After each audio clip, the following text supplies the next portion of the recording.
Hey everybody, you're listening to the BTW Media Podcast, the show that explores the stories, innovations, and insights for people who love technology and the internet.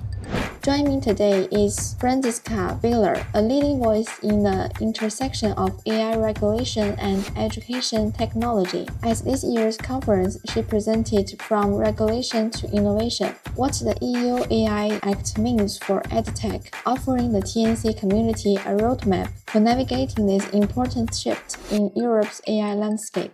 Hi everyone, I'm Faye. Franziska, thank you for taking the time to speak with us. Could you please give us a short self-introduction? Hi, Faye. Thanks for having me. I am Franziska Böhler. I work at FeedbackFruits, an education technology company based in Amsterdam. I've been with the company for 5 years in the function of head of legal, currently working on building trust between our company and our public institutions. Okay, here I prepare you 3 questions in total. The first one for you. The EU AI Act introduced strict requirements for high-risk applications, including those used in education. From your perspective, how can EdTech developers strike a balance between regulatory compliance and mentoring space for innovation? Yeah, so I think in educational technology and in general, we can get quite caught up with compliance requirements in the sense of ticking boxes, also retrospectively checking that we do things properly, fixing them later.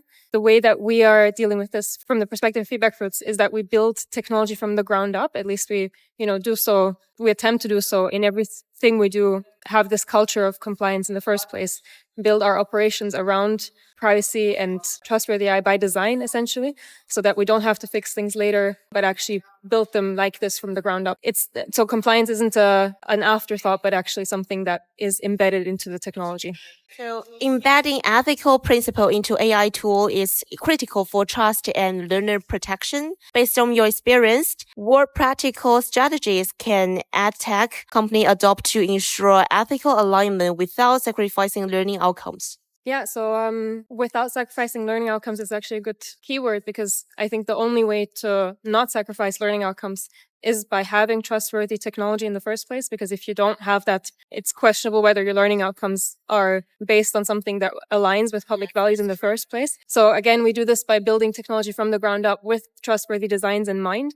And again, that's to me, the only way that we can actually safeguard public values learning outcomes in the same breath, actually. The session highlights the importance of collaboration. Who do you believe holds the greatest responsibility in ensuring AI in education is implemented safely and effectively? Developers, regulators, educators, or institutions? I think it's a combination of all of the above, actually. Of course, it all depends on collaboration.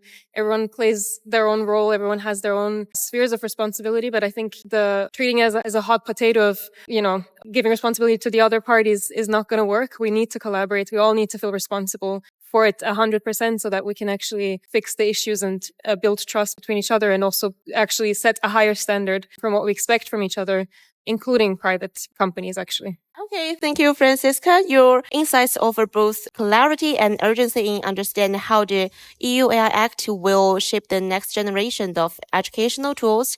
It's clear that responsible innovation isn't just a legal requirement, but a collective opportunity. Thank you again. Thank you so much for having me.